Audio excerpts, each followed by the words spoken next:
And we are within the this morning, so all I can say is that we do expect to get some kind of reaction to those protests when the door opens. Any second. See you there.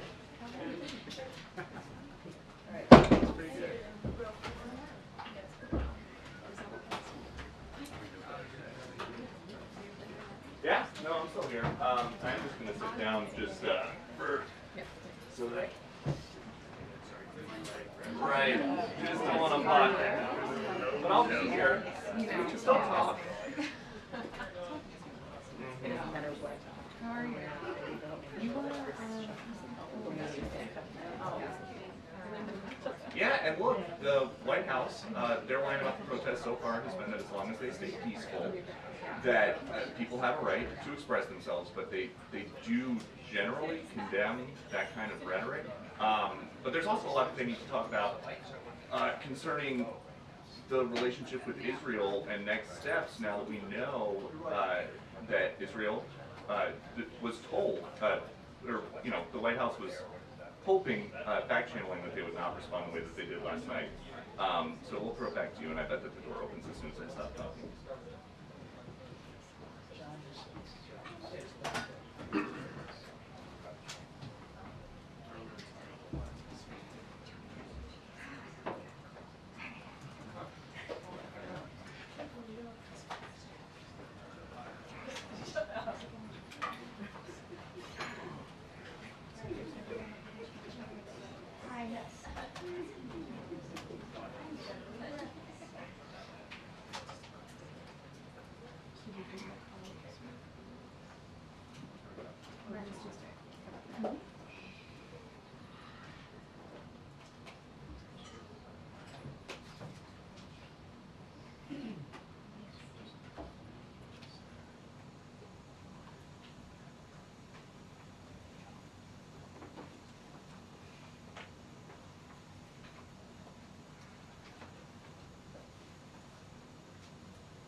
Good afternoon, everyone. Sorry I'm delayed. I was actually listening to your reporting, your live report from your seat. Any suggestions about things that we need to improve? I have a lot of suggestions, but I will keep that to myself. Yeah, we'll chat. Okay. We'll chat later. Circle back. All right, happy Friday, everyone. Today, President Biden announced that his administration is taking action to conserve more than 13 million acres in the Western Arctic and to honor the culture, history, and enduring wisdom of the Alaska Natives who lived on these lands for generations. From safeguarding sacred lands near the Grand Canyon to protecting Alaskan treasures, the Biden-Harris administration is conserving more than 41 million acres of lands and waters. This administration will continue to take ambitious action to meet the urgency of the climate crisis, protect America's lands and waters, and fulfill our responsibility to the next generations of Americans. On a more solemn note, as many of you know, tomorrow marks 25 years since the tragic shooting at Columbine High School. 2 students killed 12 of their fellow classmates and 1 teacher with guns they obtained from unlicensed dealers and without background checks. We continue to pray for the families and victims of the Columbine shooting, as well as communities across the country that are being torn apart by gun violence. Since Columbine, there have been hundreds of school shootings, exposing hundreds of thousands of students to the horrors of gun violence. As the president has said, this is not normal, and it must end. That's why he signed into law the bipartisan Safer Communities Act, the most significant gun safety legislation in decades, and created the first ever White House Office of Gun Violence Prevention. We've also made the largest investment in youth mental health in American history. And just last week, the Biden-Harris administration implemented the largest expansion of the gun background check requirement since 1993, addressing the very loophole that allowed the Columbine shooters to obtain their weapons. Under President Biden's leadership, we are taking action. But we need Congress to finish the job. They need to ban assault weapons and high-capacity magazines, require safe storage of guns, pass a national red flag law, and invest in proven solutions that reduce violence. Also enact universal background checks. And finally, I know there's a lot of interest in reports from the Middle East overnight. And we understand that, we get that. I'm going to say it now, though I know you all will certainly ask me about it, that we do not have any comment on the reports at this time. Obviously, you all heard from Secretary Blinken earlier this morning. But with that, Dorleen, it's good to see you. Good to see you, thank you. On the Middle East, why is it that you don't have any comment at this time? It's been several hours since the reported strike. Certainly that's enough time for the administration to investigate and come up with something to say. I'm just going to be really mindful, just going back to what I said just before I called on you to ask me this question. So I'm not going to speak or speculate about any of the reports that are out there. I'm not going to comment, and I'm just going to leave it there. Can I ask you a domestic question? Absolutely. Average gasoline prices have risen about 20 cents a gallon in the past month.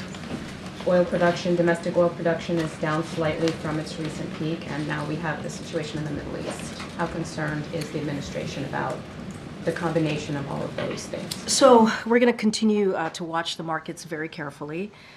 As you know, this is an administration, the Biden-Harris administration is committed to maintaining a stable and secure energy supply and lowering prices for Americans. As you saw the president, as you all know, when Russia invaded Ukraine and gas prices started to go up, inflation obviously was infected by that. The president took action and tapped into the SPR.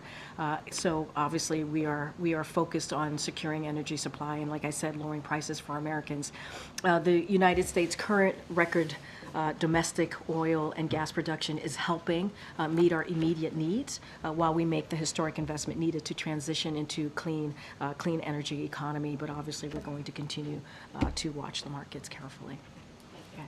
Karine, this level of silence from you guys about what's happening in the Middle East is really new. And I heard what you had to say, but can you explain why?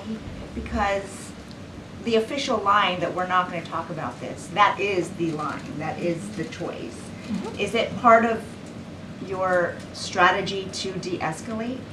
Look, I'm going to, again, be super mindful, and I get the interest, obviously. I understand the interest, and going to be disappointing many people here this afternoon. I just don't have anything to share. I'm not going to speculate on the reportings out there. You heard the same. Obviously, you said what we've been saying since this morning. You heard from Secretary Blinken, and so I'm just going to be really, really mindful. But as you asked me as well about escalation, I'm going to speak more generally. We have been very, very clear from here, from the beginning, that we do not want to see this conflict escalate. We continue to consult with our allies and partners, including in the region, obviously, and to reduce further risk of escalation in the region. And that's the sentiment that was expressed in the G7 foreign ministries joint statement that went out this morning. You heard that, obviously, from Secretary Blinken, who was part of that meeting. I'm just going to be super mindful and not going to speculate or speak to any of the reportings that are out there at this time. Okay, and earlier this month, President Biden said that if Israel did not change its approach with regard to Gaza, then the U.S. would have to change its approach. Can you bring us up to speed about what Israel has done other than the steps that it announced in those immediate hours after the president So, look, we're continuing to have conversations, obviously, with with our counterparts in the Israeli government. You know that, as you know, we put out a readout of the Rafah meeting yesterday, and it was a constructive meeting. So, obviously, the readout speaks out for itself. And as it says, the United States and Israel agreed on the shared objective to see Hamas defeated in Rafah. The U.S. side continued to express concerns with various courses in action in Rafah, and Israeli participants agreed to take these concerns into account and to have further follow-up discussions between experts. So certainly, as it relates to that, we'll have more to share, and we're going to continue to have those conversations with our Israeli government, with the Israeli government, with our counterparts there, and you know, the president made himself very clear. He made himself very clear. So I'm actually talking about the commitments to do more No. to protect No. civilians and aid workers. Just this week, Yes. an Israeli strike hit a refugee camp that killed several children. So I'm asking about the commitments to better protect people and to Yeah. get more humanitarian aid. Well, I think speaking about Rafah is also protecting, right, almost 1.5 million Palestinians who are seeking refuge in Rafah. So that is something that I wanted to make sure that was very clear. We care about that, which is why the president has been consistent about not wanting to see a major military operation. So I think that is important for folks out there to note. And look, we've been really clear. You know, the president had that conversation with the prime minister about making sure that we protect innocent civilians, as I just mentioned, and also the humanitarian aid workers. Look, we do not want to see that type of any civilians, any innocent civilians' life taken. We don't want to see any humanitarian aid workers, their lives being taken as well, as they're doing really undertaking some, you know, really brave actions by making sure that what we're seeing in Gaza, the humanitarian crisis, that they are attending to that and making sure that people get the food, get the aid that they need.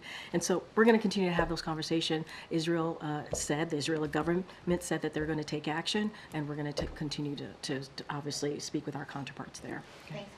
On Rafah, did the Israeli delegation give any indication that they were open to changing their plans? So look, we're going to certainly continue to have those conversations. They shared their side of their concerns. We shared our concerns. I'm not going to go into details. We have the readout that we shared with all of you. Just don't have anything beyond that.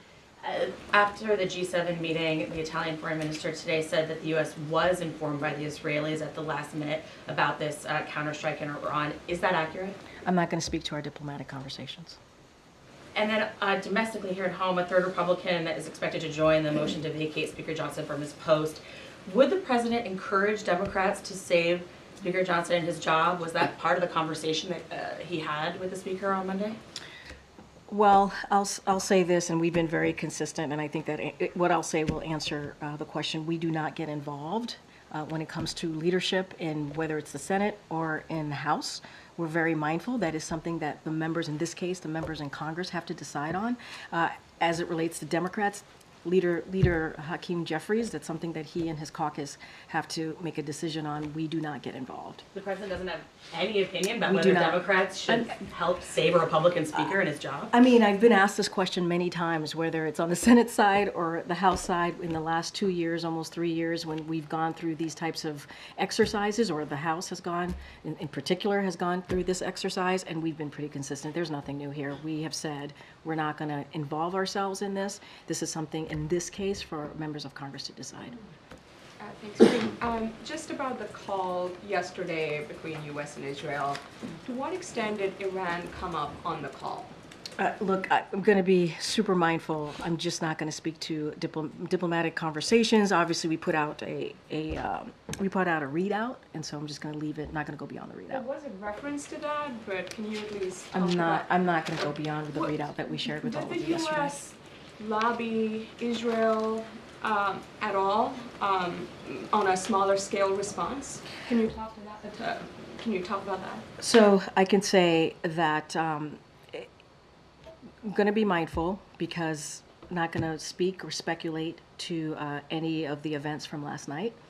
And I know you all have a lot of questions on this. I get it. I understand. I want to be mindful here. Okay, well, in domestic policy then, on U.S. Steel, I know you and I spoke a little bit about that yesterday as well. The transaction is under review at CFIUS. That process will sort of play out.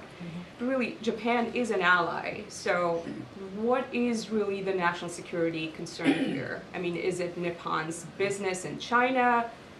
And at the same time, the president's, of course, pledging that, the company will stay in American hands. So is he confident that a CFIUS review will come up with national security complications? And if that happens, what is his concern primarily? So let me just first say at the top, and you heard the president say this when he was making the announcement in Pittsburgh, that steel is the backbone of our economy. It's a backbone of our national security. It helped build the middle class. You heard directly from this president. The CFIUS has its own process. I'm not going to get ahead of that. And so I'm going to just let that process go. I'm not going to get into hypotheticals. And we've said before that this looks like this is an action for CFIUS to take on, and so that is what they're going to design. Obviously, they are designated to examine this, and so we're going to let that process be. Is the White House telling CFIUS, is there sort of any kind of mandated time They're frame here? independent. They are independent body, and we're going to let CFIUS move that process. How's the president, as confident as he is, pledging that the company will remain in U.S. hands? Look, he believes, the president believes, that U.S. Steel will remain an American-owned and American-operated. We're going to let CFIUS run its operations, do its process. It is designated to do this process. I'm just not going to comment. But he believes strongly on that, as you just stated in your question. Last weekend, President Biden advised the Israeli Prime Minister in his phone call to think carefully and strategically about next steps following Iran's attack against Israel. Is it the U.S. assessment that the Prime Minister took the President's advice and has tamped down concerns of escalation in the region? Going to be mindful here. I'm not going to speculate or speak on any of the events that's been reported overnight. So I'm just going to leave it there. We have been very clear. You heard this from Secretary Blinken this morning about de-escalation, not escalating in the region. We've been very clear about that. Any question that is related to the reporting out there, I'm just not going to speculate or comment. Okay. Moments ago, someone set themselves on fire in front of the courthouse where Donald Trump's trial is underway. Are there any plans to step up federal authorities' presence, enforcement? Yeah, so it's a very sad news. We're just learning this as you all were reporting this live. I was watching all of you reporting this live. So it's a developing situation.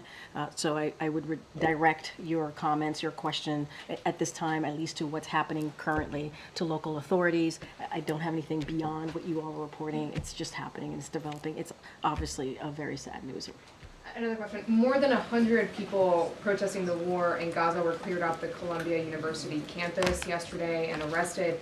Is the president aware of these arrests, and what is his message to these protesters? So just let me say at the top, because I have to be mindful here, as you know, there is an investigation currently being led by the Department of Education. It's an ongoing civil rights investigation of Columbia University. So I won't speak to specifics about the protest here. There's a couple things I do want to say, is that we know this is a deeply painful moment for many communities impacted by this conflict. The president and our administration continues to speak out and forcefully condemn anti-Semitism, and our administration is implementing the first ever national strategy to counter anti-Semitism.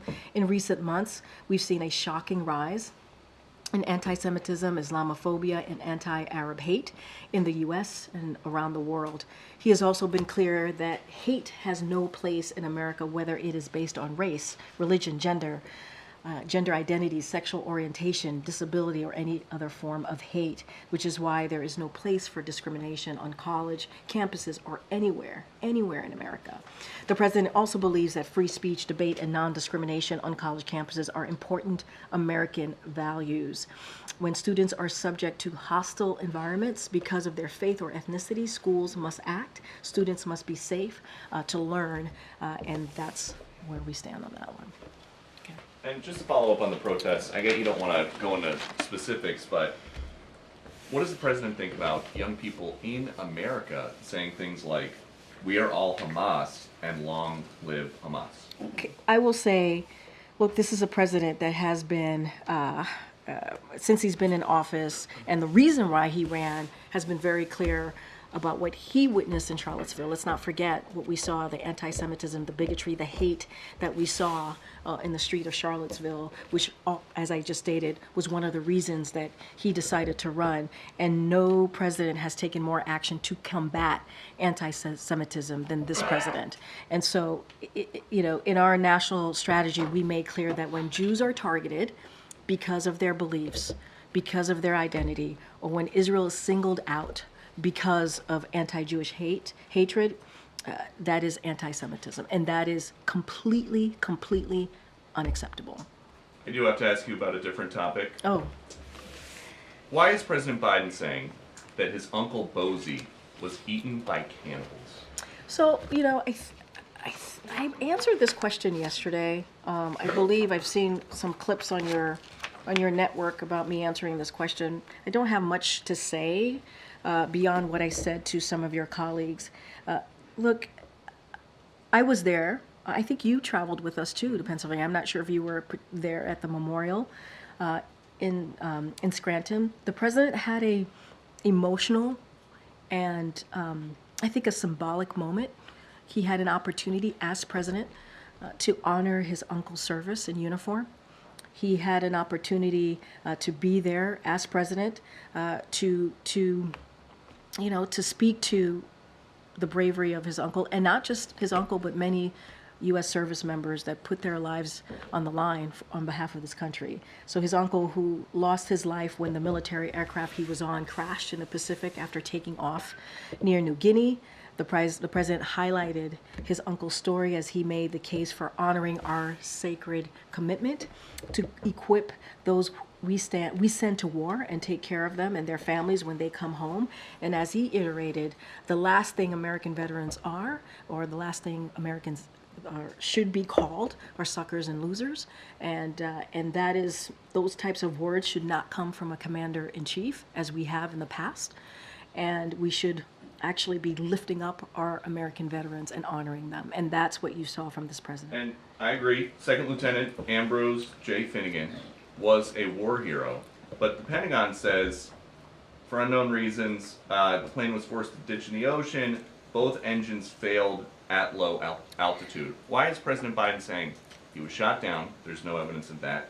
And why is he saying that his uncle was eaten by cannibals? That is a bad way to go. He lost his life. It's not, look, I'm not, we should not make jokes about It's this. not. Wait. President Biden said No, that his no. uncle was eaten by I mean, cannibals. your last line, it's for a laugh. It's for a funny statement. And he takes this very seriously. His uncle, who served and protected this country, lost his life serving. And that should matter.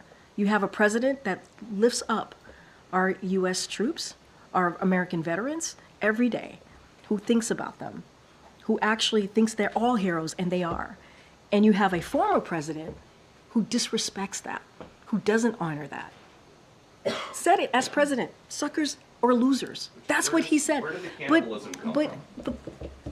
I think you're missing the point. The point is you have a president that lifts up American veterans, who lifts up our U.S. service members. And that's what matters. He understands how critical and how important it is to be commander-in-chief. I'm going to move on. Go ahead. Does the president support the UAW's efforts to unionize this Volkswagen plant in Tennessee? Has he been involved at all or in touch with Sean Fain? So I'm going to let, obviously,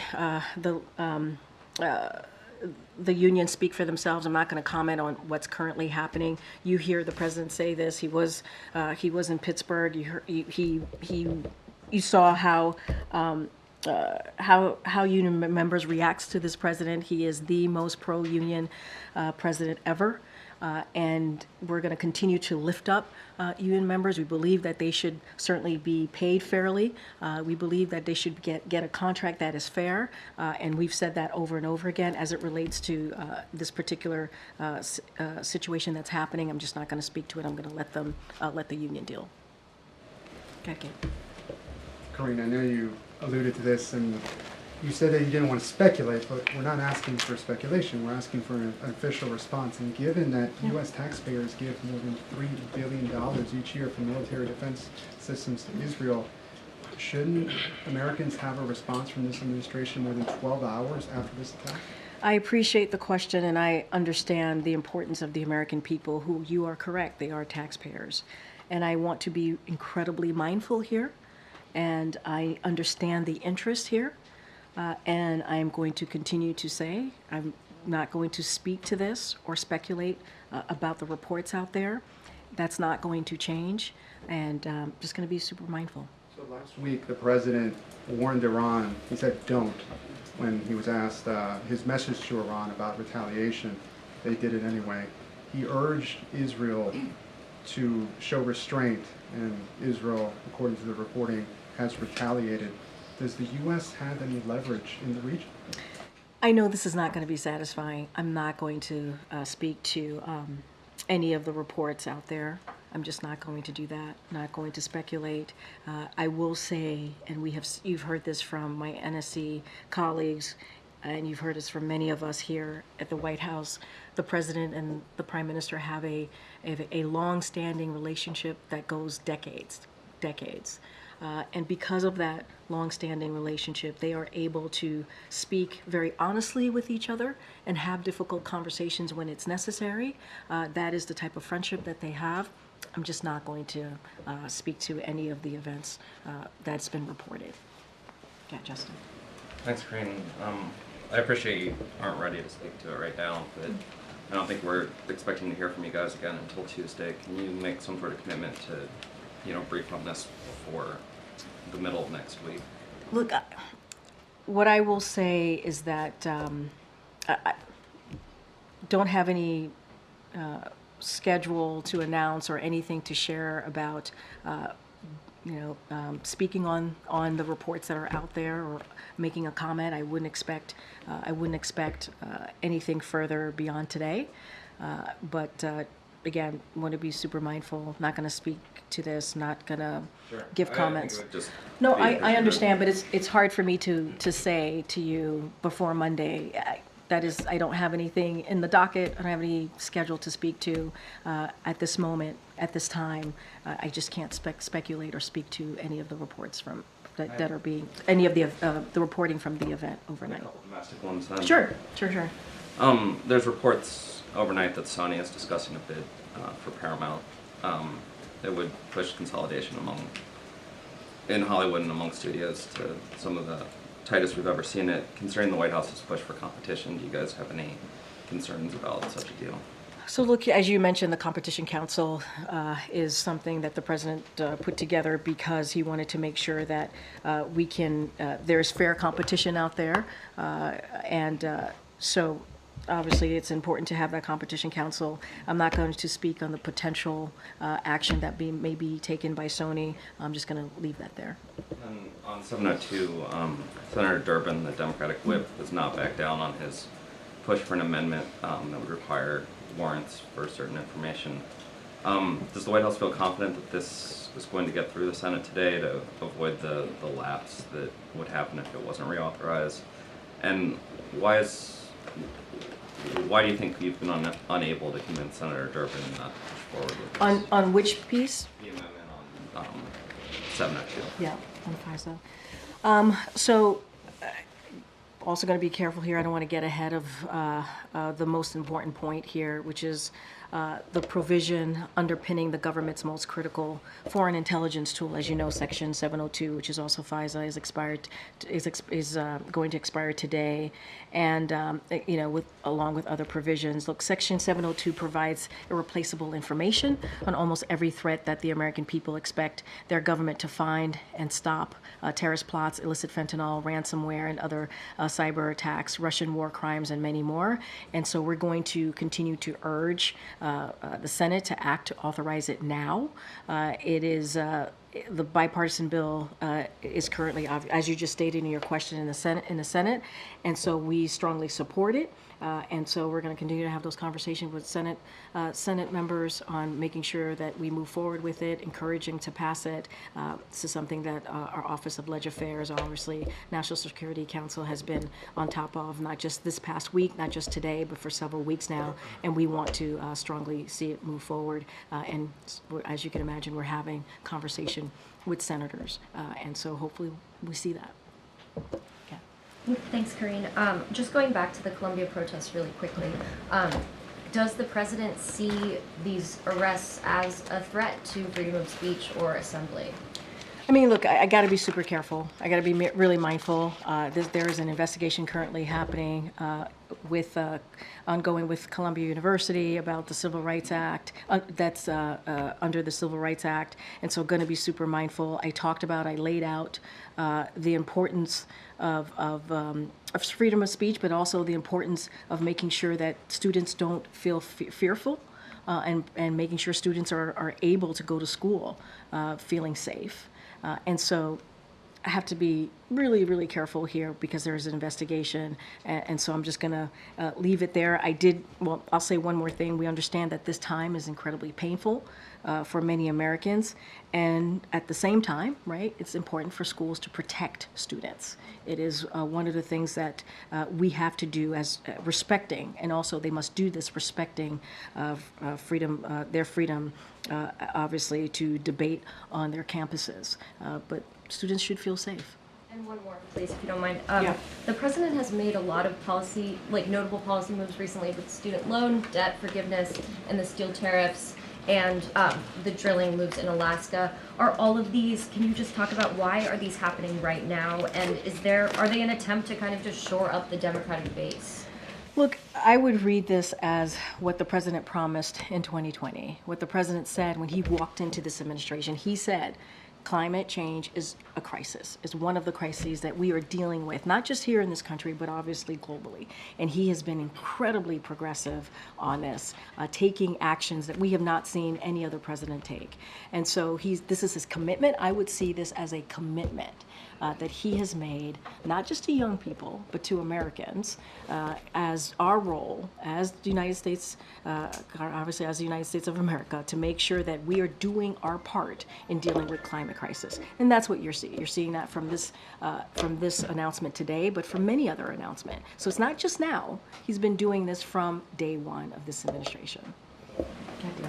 Thanks, Karine. Firstly, can I just ask you, has the president been briefed on these reported events that you don't wish to speculate on? So I knew some humor would be coming in, and I appreciate the humor. So I will say this: the president is regularly kept up to date in real time by his national security team, and certainly the last 24 hours, there's no exception there. But again, as you just stated in your question to me, I'm just not going to speculate on any specific events. Okay, just one other thing on Ukraine, if I may. Yeah. If a supplemental passes, how soon do you anticipate that U.S. military aid could start getting through to Ukraine again? Is there any timeline? Right away. We have been clear since October, since we put forth the original, obviously, national security supplemental, how critical it was to get that Ukraine aid to the brave people of Ukraine who have been fighting to protect their democracy, fighting for their freedom, obviously. And so we've been saying it is critical. They have been losing ground because of Congress inaction. But we are, and I'll add this, we are very grateful to see that the House is moving, to see that it is moving in a bipartisan way. We want to get that out of the House, obviously, out of the Senate, to the desk of this president, and he will sign it right away so that the brave people of Ukraine can get that aid. We know what Mr. Putin wants to do. He wants to take over their sovereign territory, and we cannot allow that. We know what happens when you do not stop a tyrant, when you do not stop a dictator, and we cannot have that history repeat itself. Go ahead, John. Thanks a lot, Karine. Following up on that legislation regarding Ukraine that will be likely voted on tomorrow, Plan A was for the House to take up that bill that passed the Senate 70-29. That apparently is not happening. Is this, for the administration, a satisfactory Plan B, having this standalone bill passed by the House? Well, we see it as, and he said this, the president said this maybe 2 days ago. I'm losing track of my days this week, but he strongly supports this package to reinforce Israel and Ukraine. And let's not forget the humanitarian aid that's needed for the Palestinian people in Haiti, in Sudan. This is important humanitarian aid. Let's not forget the security in Indo-Pacific. So this is what this package is going to do. The president strongly supports that. He, as I just stated to Danny, your colleague here, that the president wants to see it moved out of the House, which is, I'm going to obviously let the House speak to their protocols and their processes. It's going to move out of the House. He wants to see it move out of the Senate. He wants to see it on his desk so he can sign it, so we can get that aid, the security assistance, obviously, to Ukraine. That's very needed. I talked about the humanitarian aid that's needed, also the all-important aid that's needed to Israel as well and Indo-Pacific. This is important, but we see it as a package. That's how it's moving forward. And then in response to Danny's question, you said that Ukraine has been losing ground because of congressional inaction. Yep. Inaction in the That's House. something we've said multiple times. So is it your expectation that because of this package that likely will pass the House, hopefully from your perspective pass the Senate, get to the president's desk, that Ukraine can win back that ground that they've lost because of congressional inaction? Look, what we need to do right now is make sure that they have the security assistance to defend themselves, to defend their sovereign territory. I can't speak to the military operations on the ground, and what I'm repeating is something that the CIA director said even yesterday. He said that to the Big Four when they met very early on this year, that they are losing ground, and congressional inaction is hurting what Ukraine is trying to do. So we want to see, right now we've seen action. I want to be very clear, we're grateful for the action that we're seeing coming out of the House. We want to see it out of the House, out of the Senate, to the desk of the president so that he can sign it. And so we are grateful for that movement that we're seeing. And we're grateful to both the Speaker and Leader Jeffries that they're moving in a bipartisan way to get that all very important, needed national security supplemental aid to Ukraine, Israel, humanitarian aid, obviously, and also the security of Indo-Pacific. Two questions, both on the aid bill. The first one is more logistical, kind of a follow-up. What kind of engagement will the president have over the next day or so? Is he planning any calls to House members, to Speaker Johnson, and how is he ingesting sort of what's going on? So a couple of things. As you know, earlier this week, the president had a call with the Big Four, and that was, you're talking about the national security supplemental. So he had a call with the Big Four, and I think that's important to note. And on Monday, the Speaker Johnson, reached out to the president to share his plan for the national security supplemental. Obviously, the president shared his support for moving that package forward, and throughout the week, but I mean, not just a week, it's been some time now.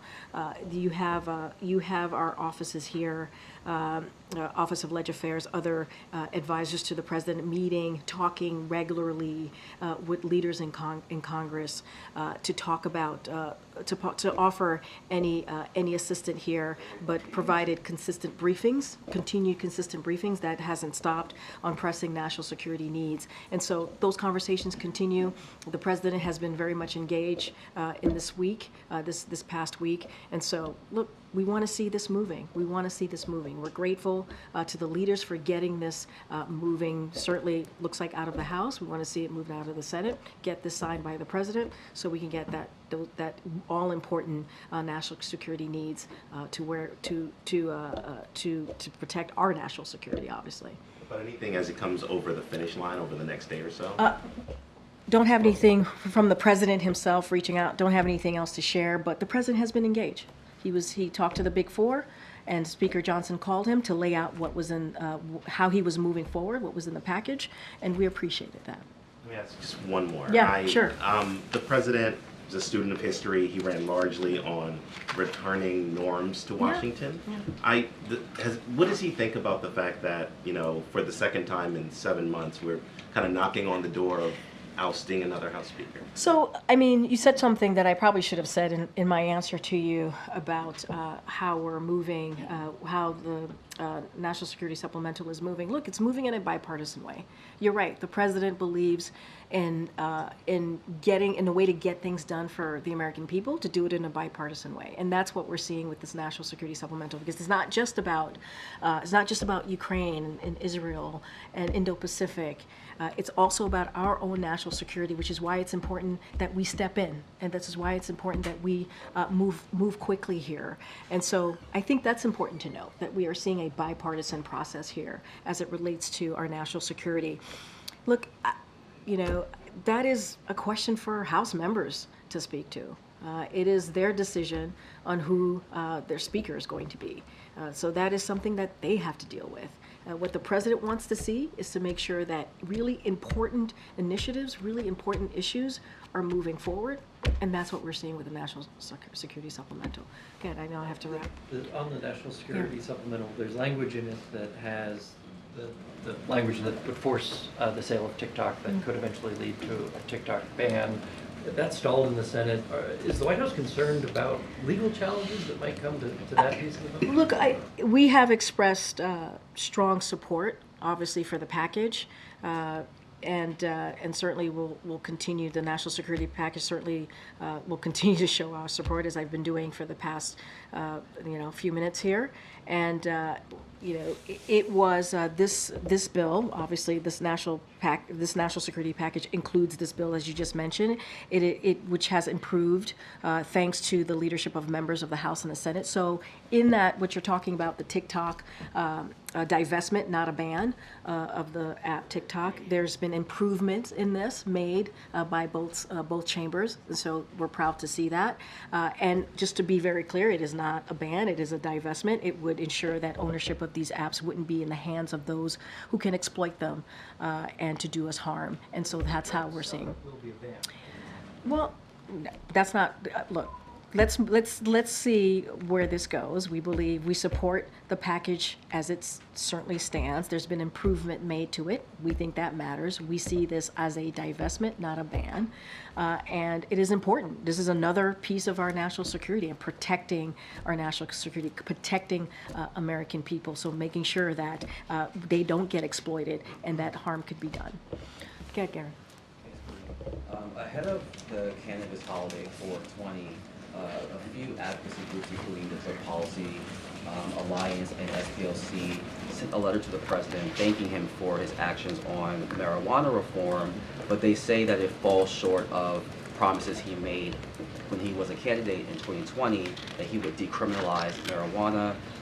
They acknowledge that the rescheduling of marijuana is an attempt to address racial equities, but they say that it doesn't go far enough. They want the president to publicly support decriminalization.